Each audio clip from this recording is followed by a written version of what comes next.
Today, profanity and art continued.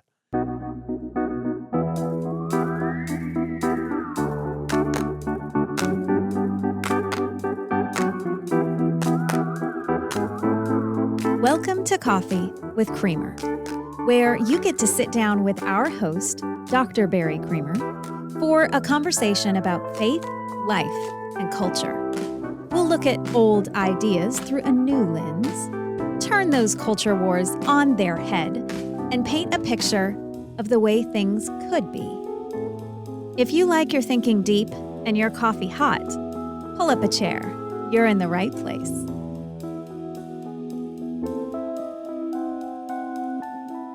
Again, I'll give you the alert ahead of time. I'm not going to pronounce any profanity. We're not going to actually give profane examples that are profane. So you don't have to fear, what you're listening to in the moment. But I do think the reality is we have talked about Christianity and art and how Christians respond to art. And eventually you have to deal with how you respond to art that contains profanity in one sense or another. And there are all kinds of different lines to be drawn, all kinds of different standards that can be given.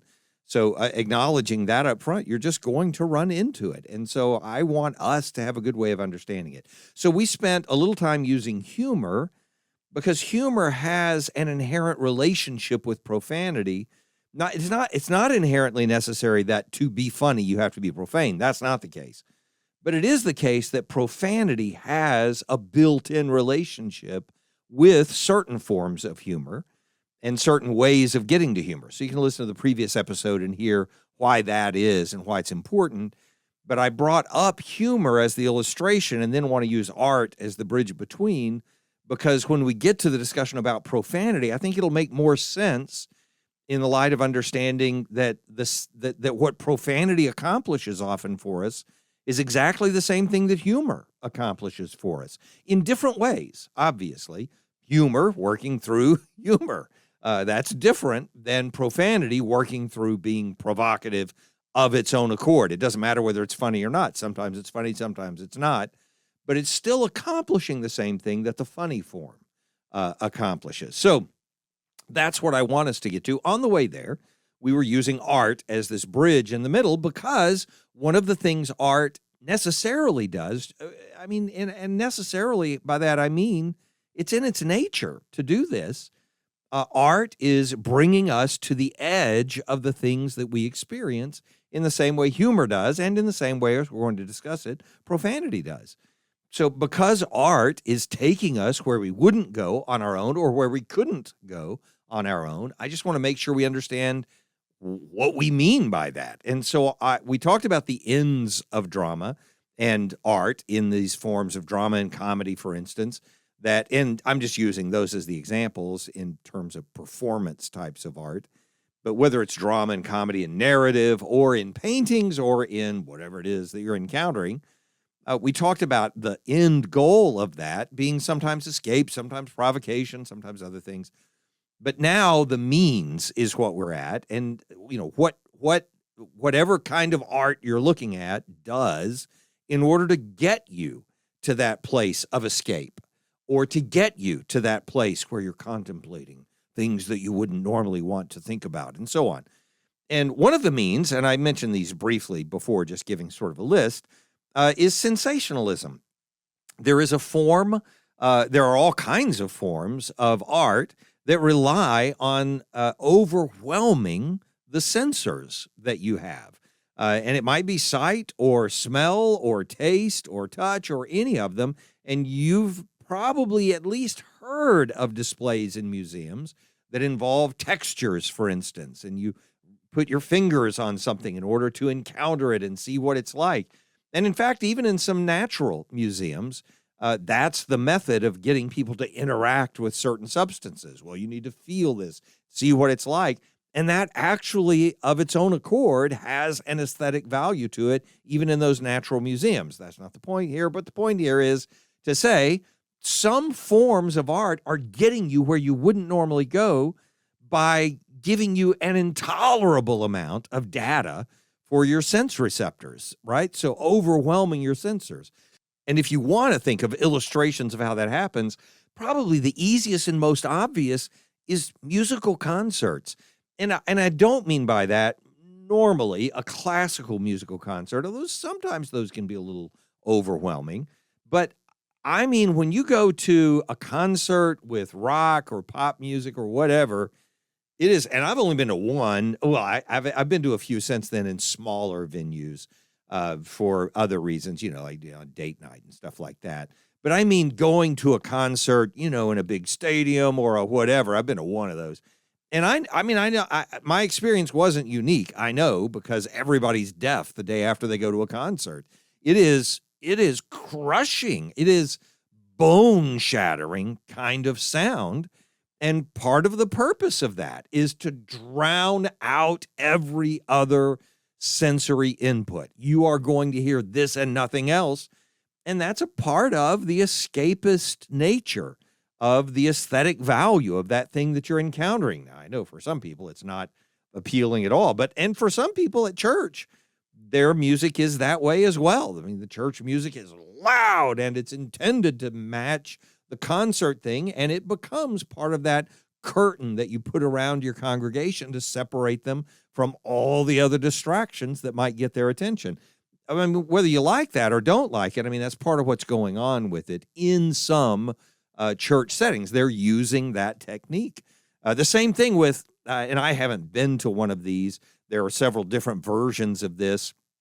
I don't even know what their official name is, but I've seen them advertised, and they've had them here in the Dallas area, for instance. But the Van Gogh experience, or whatever they're called. But you know what I'm talking about? When they have these whole rooms that are illuminated with the images and the colors and so on of Van Gogh or whoever the artist is that they're focusing on. Again, it's to shut out everything else and immerse you. In fact, they call it an immersive experience. That's the point. So we're going to drown you in this sense data. And that's part of it, aside from the beauty of the colors, aside from what you would see if you were standing in front of a painting, because you can do all that with just a print. Just put it on the wall, let me look at it. The whole idea here is that there is also an aesthetic value to being overwhelmed in your senses in this way. And by the way, it's not distinct from the less extreme examples you can give of it, of darkening the theater before you see the play begin, or before the movie actually begins, and so on, or even just telling people to silence their phones because you don't want the intrusion of the outside world in it. So you get the idea of sensationalism being one of the methods of creating those end goals that aesthetics have, of giving you a place of escape or a place to provoke you with ideas you wouldn't have thought of otherwise or been willing to deal with otherwise. Second technique, one is sensationalism, and these are not comprehensive by any stretch of the imagination. They're just simple examples. The second example of a technique would be intentionality and meaningfulness. This is built into the nature of art to begin with, and you can go back to Christianity and art and hear some of that and understand what I mean by it. But it's just how much deliberateness the artist is putting into every element of what's going on in that work, whatever the work is. And part of the intentionality and meaningfulness of what you're looking at is bringing about this opportunity for you to have the rest of your consciousness overwhelmed by your need to pay attention to all the details. Don't distract me right now. I'm trying to pay attention to this part of the movie, or I'm trying to hear this line that's being uttered, or I'm trying to understand this piece of music that's being played, or whatever it is. You just can't you can't give any of your consciousness to something else and also pay attention to this. It's why, in my experience, it's really frustrating for me that this is the case. There are magnificent classical music pieces that I love to hear, and I would give myself to pay attention to and would love to play in the background. But I can't. I can't play them in the background because as soon as they start playing, they demand all of my attention, and I can't do anything else. So I'm trying to write something. I can't play classical music. It just distracts me completely. If I'm trying to write something and I play some, just nonsense music, pop music, rock music, some kind of background music, whatever, light, fluffy stuff, I can write better than I can write in silence because I don't know what it does. I mean, I have read that book, Your Mind on Music or Your Brain on Music, I think it's called. And so I do understand that when that music stimulates the brain, it gets different parts of the brain functioning at a higher level, and that contributes to your overall thought processes. So I get that. I mean, I do understand it in that sense, if that's true. I mean, it seems true, and it seemed demonstrably true. But practically for me, I just know it works. If I sit in a still, quiet room and write, it is like being at the so I'm not, I really appreciate my dentist, so I'm not trying to be critical here. But I mean, it is, it's not my favorite thing to do. And so I got a much better dentist now, and that means my dentist is willing to make me unconscious. So that's all I mean by having a much better dentist. But he is really good. So no criticism implied about dentistry. But my point is, normally I wouldn't. That's what writing is like for me normally. It's just it's sort of mind-numbing after a while. If I play music in the background, I don't hear. I mean, the music doesn't distract me at all, and it's like, all right, it's like riding a bike downhill the whole way. It's so much more fun to write. So I don't know why it's able to do it, but it's able to do it. But one of the reasons I think that's the case is because classical music has a lot more intentionality to it. And I'm not saying that as an insulting way to pop music, which is fantastic, and rock music, which is fantastic, and hip hop, which is fantastic. I'm glad for all the people who produce all those kinds of music. I didn't mention country, but I probably should. Anyway, the point is, I'm happy for all of those, but I mean, there is a different level of intentionality when you get to really complex classical music. And I'm not judging it morally. I'm just talking about the level of intentionality in the music. And so it demands all of your attention. By the way, it's the same reason those drama comedies, different versions that are driven by, and you'll recognize what I mean if you've ever seen one of these, but there are some comedies or some dramas where the whole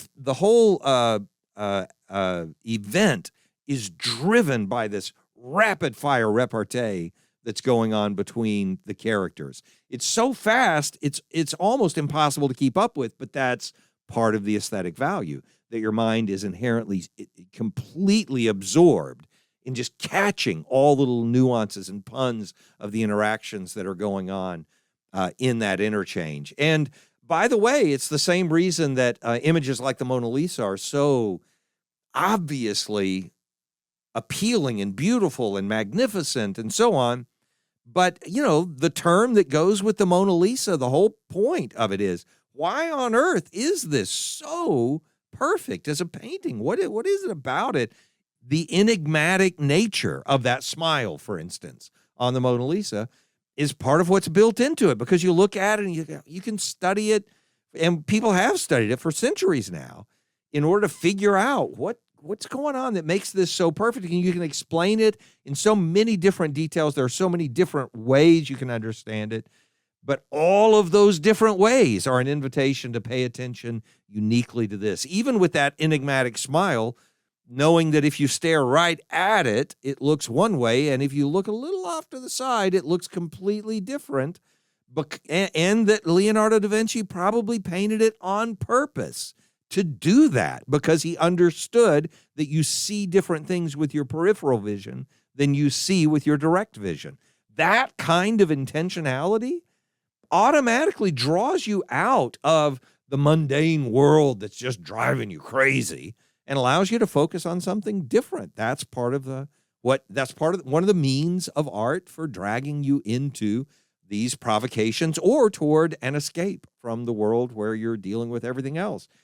The other thing is just pure contrast that you are put in it when you're in the presence of an aesthetic piece, when you're in the presence of a piece of art, something beautiful produced by a person is what I mean by art. Aesthetic would be anything beautiful. In this case, I mean by something produced by a person, but you could do it. When you go see a mountain and think of it as beautiful, it's because it's in contrast with what you normally see. The people who live in Colorado see the mountain every day.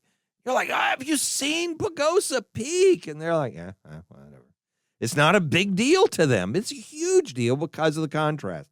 So in the same way, art creates a contrast with everyday things, with the mundane things of life. And so if you think of art in terms of the poetic, then the contrasts are most profound with poets like Gerard Manley Hopkins, one of my favorite poems of all time. And I've probably gone through this in an episode before, but I'm just going to, some of these words, I'm just going to read them to make the point that you normally would not run into someone and say to them, hey, how's your morning going? And they say, I caught this morning's minion, kingdom of daylight's dauphin, dappled dawn-drawn falcon, in his riding of the rolling level underneath him steady air, and striding high up there, how he rung upon the rein of a wimpling wing in his ecstasy. Hey, man, have a great day.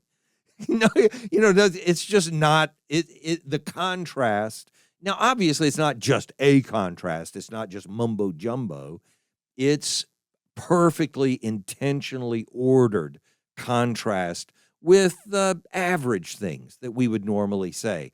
And so it draws us towards something that's not normal. That's the point, that it takes us where we wouldn't or couldn't go on our own by giving us this artistic content. The same thing with the profane, basically, by the way. And I'm just going to give an example of profanity in art here without saying it. I won't need to say it. You'll know it. But, back in the day when this was produced, I don't know, it was 1930s or something like that, when Gone with the Wind was produced, you'll remember that you have this whole time of building up this, this character that's so despicable and so aggravating and frustrating, and Rhett Butler, who is being aggravated, frustrated, and sort of used by this character and so on. I don't remember any of the details. I was a kid when I saw Gone with the Wind. The point is that at the end of the movie, by the time Rhett Butler says his last line, frankly, my dear, and that's it. I won't say the rest because I'm not trying to provoke anyone here. But the point is, when you hear the last line, of course, there's the outcry because nobody said profanity in the movies that were approved at the time. It's not like nobody did anything profane in movies back then, but in the movies that were approved in the time. And this movie, was a major cinematic production and it was a huge value and so on. The fact that this man was uttering profanity at the end of it was there's a hue and cry. We can't do that. Change the word. The censor should stop it and so on. But it would miss the whole point that by the end of the movie, you're so frustrated with what's been going on. You hear a final total release in his ability to say, I don't care anymore. But those words weren't strong enough. And so he said something else. Good, bad, or indifferent, the point is they wanted to get you to that emotional release that came with being shocked that he would say that word at the end of the movie. That's the idea that I'm talking about, because it was a contrast with what would normally be acceptable, at least to some of the people who were present in that audience. And by the way, you can also do it with action. So, it doesn't have to be visual, doesn't have to be auditory, whatever. It can just be, some part of action's response is visual, of course. But I'm saying it can be in the acts themselves. So sometimes the actions are representing something. So we're going to display for you what happened in this critical moment of our history, and we're going to reenact it. And in the reenactment, you have a heroic action, for instance, or something extremely painful, whatever it was. And by reenacting it, but in a setting where the actors are choosing to participate in this, you give a contrast with where it actually happened, but also the mundaneness of everyday life. And so you have an ability to process something you wouldn't normally have been able to process. If you were watching it in the moment, you would have been caught up in the moment. What's going to be the outcome? What are we going to win or lose the war? Is this person going to live or die? And how tragic that a person has a disease and so on. But instead, in this aesthetic setting, you have the opportunity to encounter the emotions that are behind it and the virtue or decisions that were leading up to it and so on. So representation can be an important aesthetic form. that drags us toward either escape or an encounter with something that we normally wouldn't be willing to encounter. Lionization is a form of the same thing, giving these encomiums, these praising eulogies or whatever that lift up a person and describe them in a way that's probably not realistic, but does draw us closer to the heavens because we see a demigod who's been walking among us or something like that.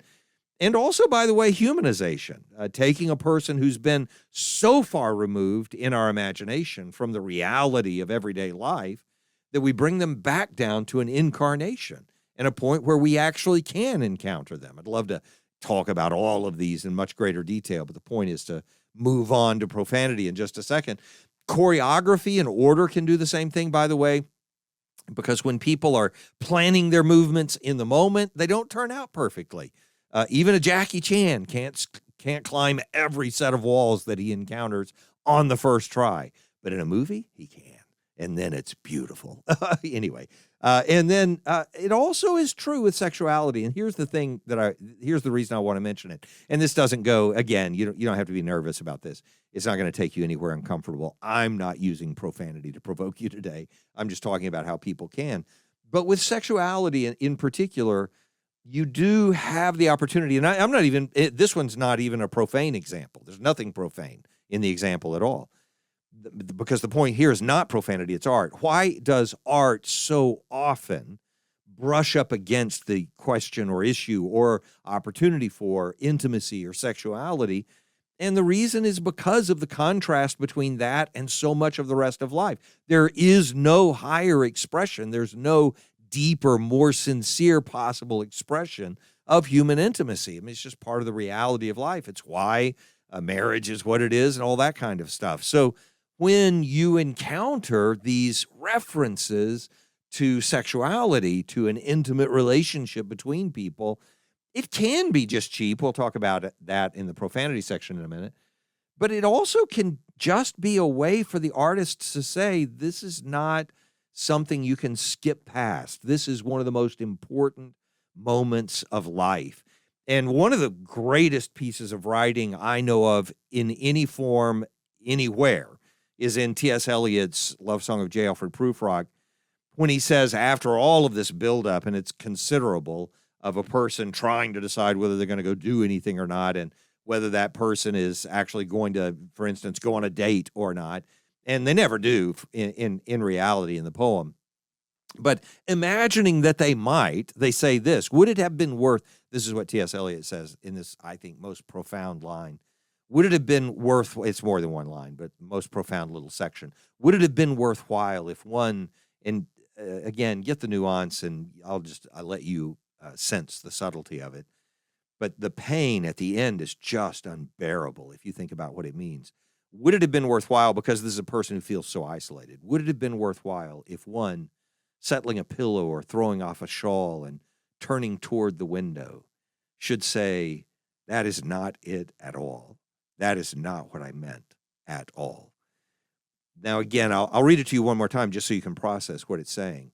But, the reference to the pillow and all of that, you know what pillow talk is. So the statement is, so you've had the most intimate experience you can possibly have in life. Would it have been worthwhile if this is the result? So would it have been worthwhile if one, settling a pillow or throwing off a shawl and turning toward the window, should say, that is not it at all. That is not what I meant at all. That you still have no connection with them whatsoever. That would be, it makes me cry while I think about it. So it would just be the saddest thing possible.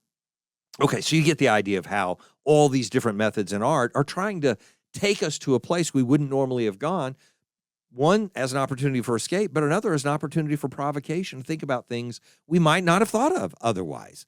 So now, finally, profanity, how profanity is involved in all of this.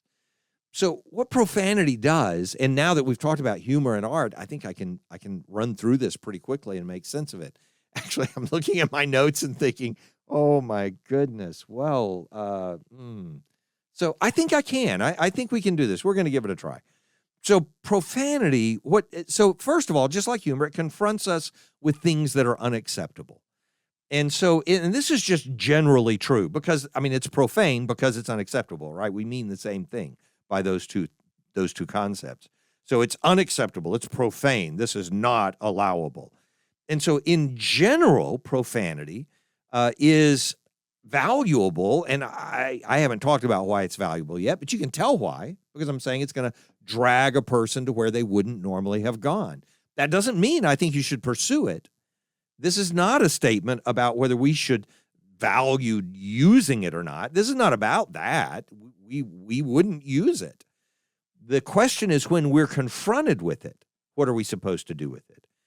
And one of the things that profanity does by taking us to places that are unacceptable is acknowledge the reality that it's still unacceptable. Profanity's value is the fact that it is excluded from acceptability. If profanity becomes ordinary, it doesn't carry any semantic or emotional freight at all. I had a friend in India who used profanity so much for so much of his life. And this is a friend who went with me to India, and he was in his 80s. And so I only knew him from this encounter.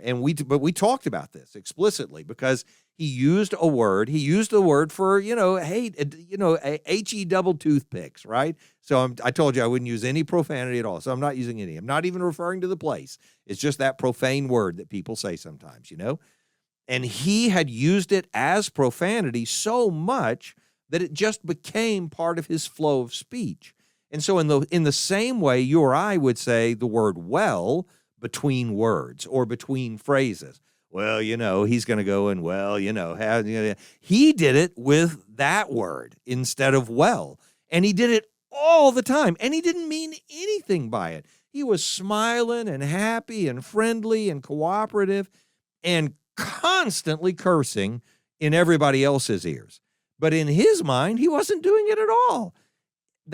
My point to you is to say that. I mean, it didn't have any meaning to us other than being offensive because he wasn't trying to mean anything by it. And it didn't have any meaning to him because it had lost its meaning by becoming just a normal part of his speech pattern. So when it loses its unacceptability, it also loses its value. Now, I have to, tuck a little element in here just about the reality that we're not the determiners of everybody's moral standards. And so it's important to remember, and again, I'm not questioning at all that there are absolute standards. There absolutely are absolute standards, but they're not linguistic. Languages aren't even the same. The word God in Russian isn't the same as the word God in English. And there are words in Chinese that sound for all the world like a curse word in English. And they don't have anything to do with cursing. So linguistic standards are inherently relative to the culture. And even some behavioral standards are relative to the culture. They're cultural. They're not absolute. So there are absolutes, like you have to be kind to people. You have to greet people. You have to dismiss people with courtesy and so on. Those are moral standards that exist in every society, but how you do it is different in every society. If you're going to kiss people in Brazil, okay, but don't go doing that in India because they have a different understanding about when you should make contact with people and how you should do it. So it's relative in that sense. That's what I mean by it. Profanity is the same way because the moral standards have different expressions in different cultures. So modesty in one culture would be different from modesty in another culture in the same way that profane language in one culture or subculture would be different than profane language in a different subculture. So when profanity becomes ordinary for others, it may simply mean for them that it's just not profane anymore. It's just part of the sprinkling of language. And that it would be offensive to us. Every time we hear it, we would shudder at it. But it wouldn't mean anything offensive to them, and they wouldn't be trying to be offensive with it. I'm saying all of that to say one of the questions we have to ask when we're confronted with some kind of profanity is whether it's being used as a provocation. They intended for that to be profane, or if it's simply a cultural divergence. They have a different vocabulary than you have. And just get over it. Don't be quite as judgmental about that. Now, that's, again, a discussion for another day, and we can have more discussion another day. But it definitely would mean something different for a person who uses that word every day to include it in a play or in a piece of art of some other kind of art, than it would for a person who never uses that word but needed their character to say it because they wanted to get something across. Those are two completely different ideas. So while profanity, and we're acknowledging this, is unacceptable, that's the point, the thing that brings it value even to the people who do use it.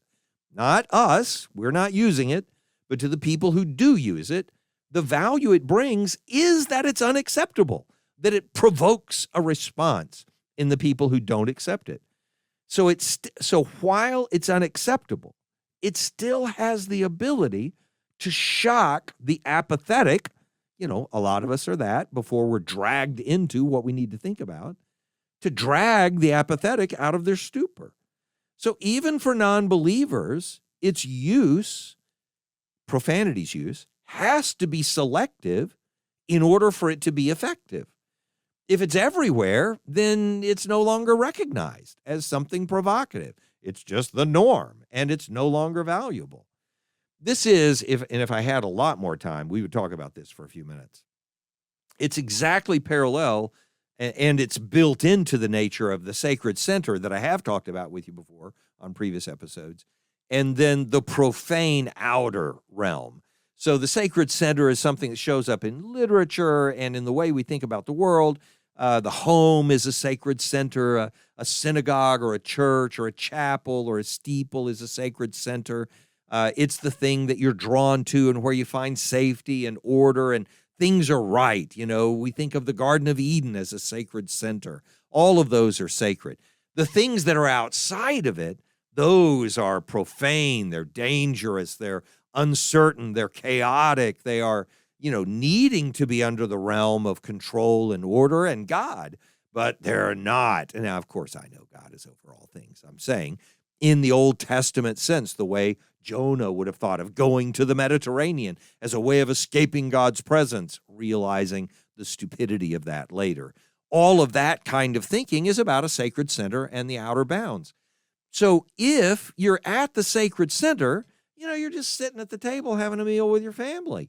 There's great value in that in terms of the relationships and the comfort and the sense of belonging and all of those things. But nothing's going to change while you're doing that. You're not there for change. When you go out, when you go to the fence line, when you go out into the woods and you face the danger, when you go on the hunt, when you have to go to war, when you have to get on the ship and go out to sea, when you take those risks, that's when you're learning things, when you're being confronted with things, when you're being provoked, or sometimes when you're escaping. The point is that the sacred center is where you would not find the profane, and across the fence line, out in the middle of the dark woods, is where you would find the profane. And you would know that's not where you want to be. That's not where you want to stay. You want to come back. But that's where it takes place. Profanity is like that. In our encounters with it, in our experiences with it, it can force us into realizations, into changes, into awareness that we would not have obtained before. And again, we could do a lot more on the sacred center and all that, but just want the parallel to be there for you as we talk about the rest of this, because now I finally get to the point I really wanted to make, which is talking about how believers are supposed to think about profanity when you encounter it. So, and these are not, again, this is not for me. The question is not whether a believer should use profanity. The answer to that is it's just inherently no. And I don't mean by that you can't have a different standard of what is or isn't profane. That's just true. You can be around other believers who use language you're not comfortable with, and they're not being profane at all in their context. So that, again, you have to take into consideration. But using profanity itself because it's profane as a believer, it's not a valid option for us in this sense. Using profanity is, by its extreme nature, evidence that we would not be centered in our faith, but would be out where the risks or the dangers are. Now, again, there are reasons to be out there where the risks and the dangers are, but we don't have to create those risks and dangers. And it's just a different concept altogether. And if you think about it in terms of believers and the language that we use about it, our language is supposed to be seasoned with grace. That's the nature of Christian language. Are we always there? Of course not. But we're talking about normative standards here. And so the ideas of Ephesians 5 make a little more sense when you hear them in the context of saying not, you can't do this, or you can't touch that, or you can't say that word. It's not that. It's that we ought to be children of light. We ought to have peace. We ought to be demonstrating grace. We ought to be walking like those who are emulating our Father in heaven and are therefore the children of light. That's the idea in Ephesians 5 when it says in the middle of that, let there be no filthiness, nor foolish talk, nor crude joking, which are out of place, but instead let there be thanksgiving. By the way, this limitation is a real challenge for me, because the nature of a lot of humor is also provocative in the same way, just as I was talking about in the beginning of the discussion in the previous episode. And I love humor. I love sarcasm. I love being sardonic. I like all of the sides of humor. I don't like saying anything that just fits the normal mold. I feel like it's a waste of breath. Why do you even say words like that? So for me, being provocative is just sort of central to who I am. And yet it's really risky in terms of saying all I'm ever expressing is thanksgiving. And I did realize over a while that some of the humor I was using was costing other people, that it was, somehow threatening their self-worth or image or something like that. And learning not to do that has been a big part of my discipleship and growing into trying to be a better follower of Christ. But it has to do with whether we're supposed to be the people who are crossing those lines. And we're not supposed to be. Does that mean we never do? No. Does it mean we ever can't? No. But it just means that's not when we're centered in our faith, right? So that's not our goal. And by the way, in action, it's the same way. I have to look at my life and say, am I demonstrating the fruit of the Spirit? Love, joy, peace, long-suffering, gentleness, goodness, faith, meekness, temperance. Is that what my life is about? Or if I say, well, as a believer, I've got liberty I can live in. But if it involves the things that Paul lists in Galatians 5, sexual immorality, impurity, sensuality, idolatry, sorcery, enmity, strife, jealousy, fits of anger, rivalries, dissensions, divisions, envy, drunkenness, orgies, things like these. He doesn't even end the list. He just says things like these. The point is, if I'm living in those things that are across the profane line, then I've got to question the activity of the Holy Spirit in my life. I've got to say to myself, I'm not following the Spirit here, because the fruit of the Spirit is the opposite of all of that. So the question isn't, can believers do this or not? That's not what it's about. What it's about is how we receive profanity in art and other expressions. This is the point I want to get to. That is, can we receive profanity in art as evidence that the one who's expressing the profanity is so let me give a contrast to this first. It is just as likely that an artist uses profanity because they're just not that smart and they can't be clever enough to do something that would keep your attention. So they use profanity because it's an attention getter inherently. Profanity does that. So that's a legitimate possible response that a Christian should have to art, that you would say, well, the person who did this is just not very creative. They didn't have enough energy to spend time to find a better way to keep your attention, or they didn't have enough intelligence to be clever enough or arbitrary enough to get you to watch the Ministry of Silly Walks, in Monty Python. So too bad for them. They're not a very good artist, and they use profanity to cover it up. That's a legitimate response. That happens all the time, okay?